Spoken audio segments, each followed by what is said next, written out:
This is the exact 3D model of jet engine you'd see in actual airplanes, fighter jet, or even military drone. But can you actually build a real, working, thrust-producing version of this out of solid metals right at home? Well, building one of these has been my absolute dream ever since I was just a fast-swimming sail, all the way to now being a crazy engineer. But making this happen is a total nightmare of a challenge. I'm talking micron level precision, perfect balance of parts, and finding an alloy that won't literally explode at 120,000 RPM in over 800 degrees, bearings that won't melt under that crazy heat, and doing all of this in my tiny workshop. You might think it works in a very complicated way, but it's just the 3 simple steps: compression, combustion, and the exhaust. Imagine by spinning this compressor wheel, I can collect this much of air.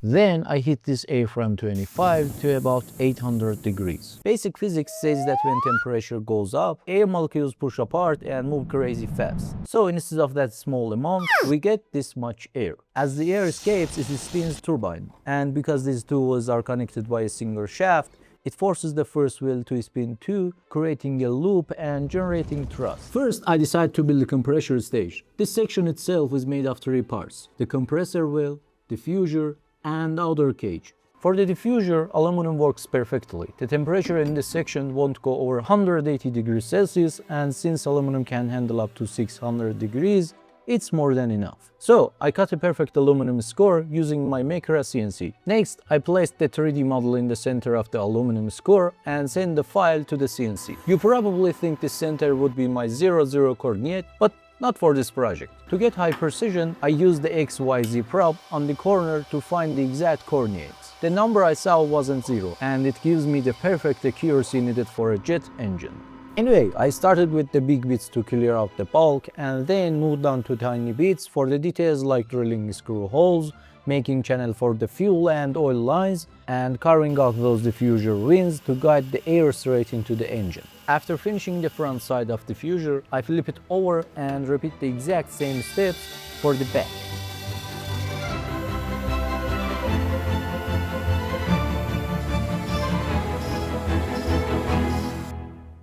The final result, absolutely amazing. Perfectius. Next one is compressor wheel.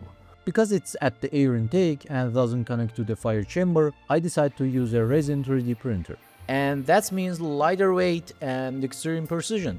Exactly what I'm looking for. But to make it stronger, I sliced the model and made the back plate from an aluminum sheet. Also used the exact same resin printer for the diffuser casing, but this time with a clear resin.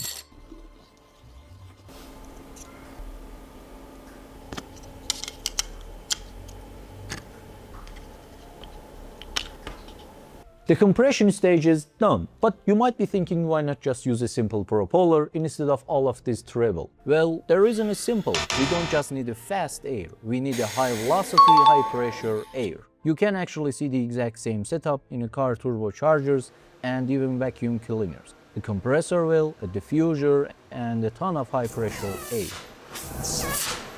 Next up is the combustion chamber. In this stage, I have to use the absolute minimum amount of space to increase the temperature as much as possible, somewhere around 800 degrees. Well, aluminum won't cut it anymore, so I switch it to steel sheet. I finished the CAD design for this part and send it out for the laser cutting.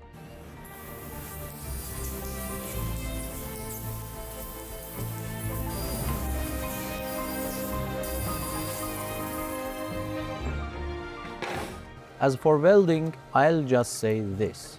I'm an electrical engineer trying to weld for very first time.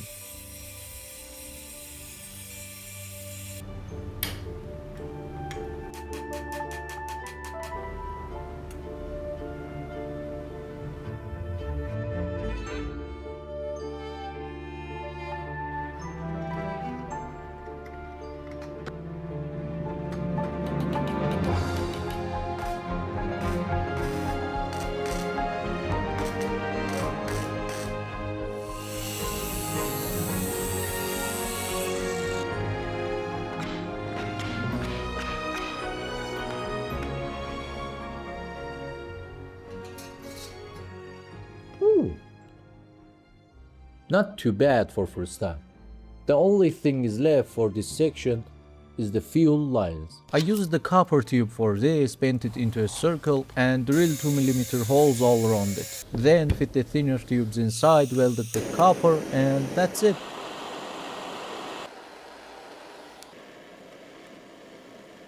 The only important trick here is to place this tube exactly in the middle of circle so that all the flames burn perfectly evenly.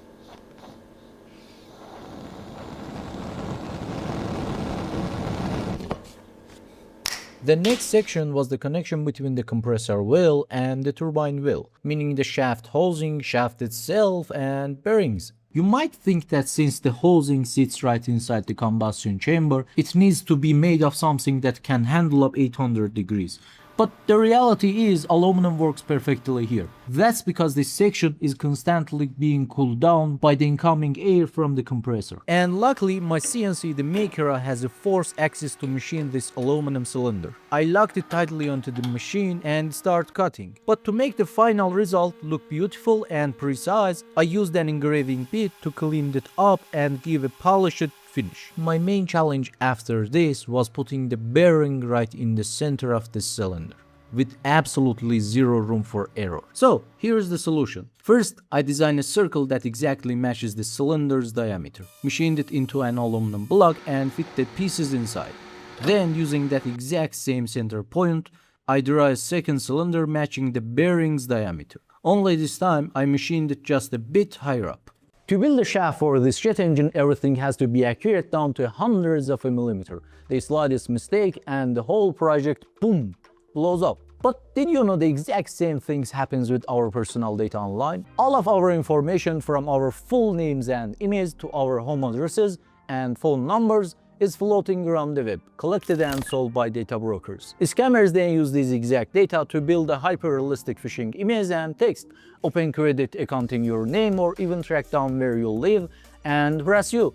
That's where today's sponsored Incogni comes in. Go to incogni.com/skillmake to take back your privacy. Incogni automatically requests data brokers to legally erase your personal information from their databases. On their dashboard, you can track requests and erase data in real time. With their unlimited plan, the exposure scanner pinpoints everywhere your leaked data is hiding online, so human specialists can handle the removal. Plus, you get a personalized risk assessment every 30 days to track your privacy progress.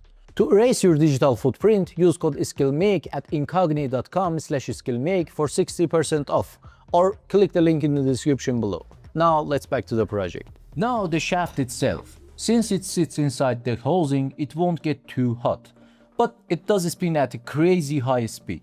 That's why I used MO40 steel alloy, the exact same materials used for a car's drive shaft. The only important thing here is to machine it in one single setup. Once it's clamped on the lathe, I can take it out until the final shape is done, ensuring it stays perfectly balanced. The next challenge was the jet engine bearings on the both sides. Standard steel ball bearings just wouldn't cut it. As the temperature went up, they expand and lock the whole thing up.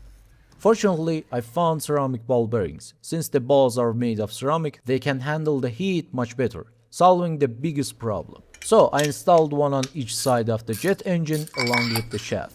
Also, to keep the bearings lubricated while the jet engine was running, I drilled 2 holes in the bearing housing and rotated a pair of copper tubes right next to the bearings to fill them with oil.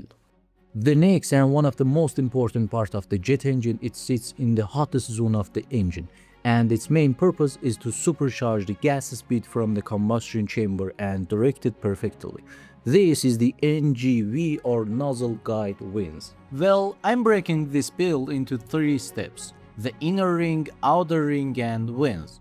For the rings, I decided to go with the steel because it can handle up to 1100 degrees. So we started machining them to the exact size.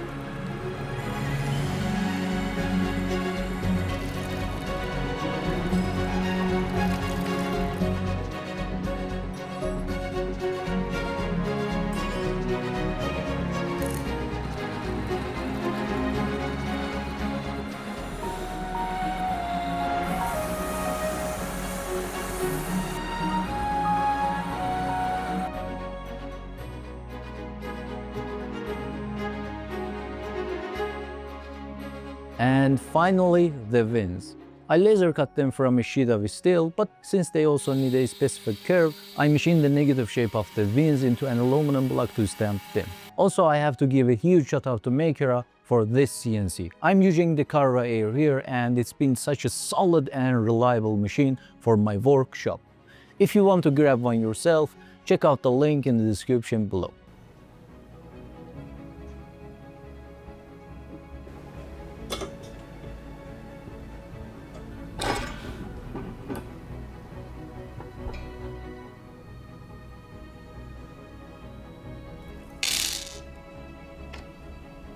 The next challenge was welding these wings at the exact right angle to the rings. So for this part, I 3D printed a jig with the negative shapes built into it, locked everything in place and start welding.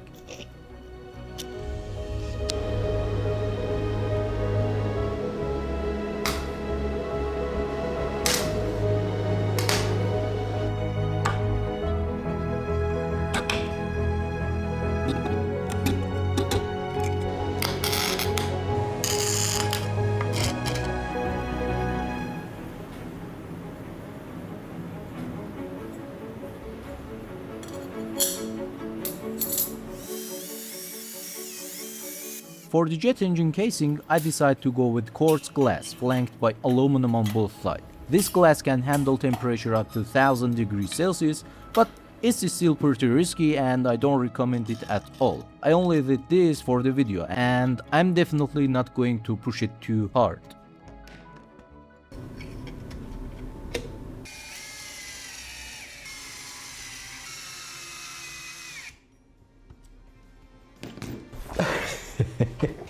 And finally, after 50 days from design to fabrication, everything is complete. The only thing is left is turbine wheel. Now you might think I just used the steel like I did for the NGV to handle the high heat. But this turbine spins at mind-blowing RPMs. It's not a stationary part. The only thing actually works here is Inconel, an alloy engineered especially for this exact job. I really wanted to make it myself, but since it's made through metal casting, buying it just made more sense. You can easily find it on AliExpress, and the best part is that it comes fully balanced. Finally, the first jet engine test. But before that, first came the bearing lubrication. I used the spray grease for that, and for the fuel, I went with camping gas, which is a propane-butane blend.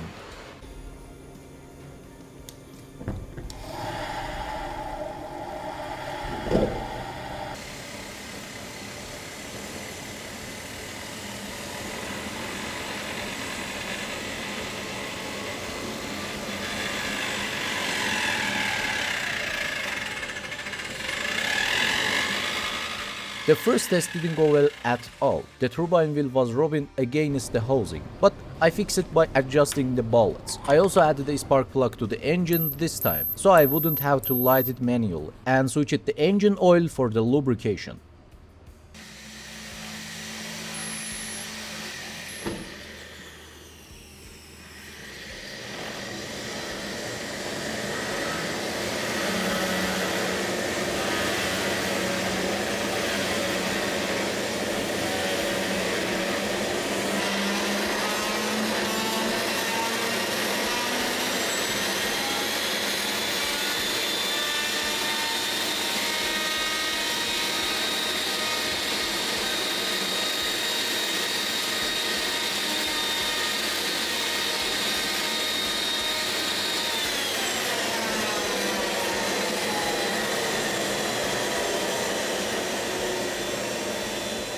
It felt like it was right on the brink of coming to life. So for this run, I hooked up a high-powered blower and cranked up the gas pressure a bit.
and finally it fired up. But don't forget to subscribe, because in the upcoming videos I'm going to improve it and run a thrust test on it. See you in the next video, and bye bye.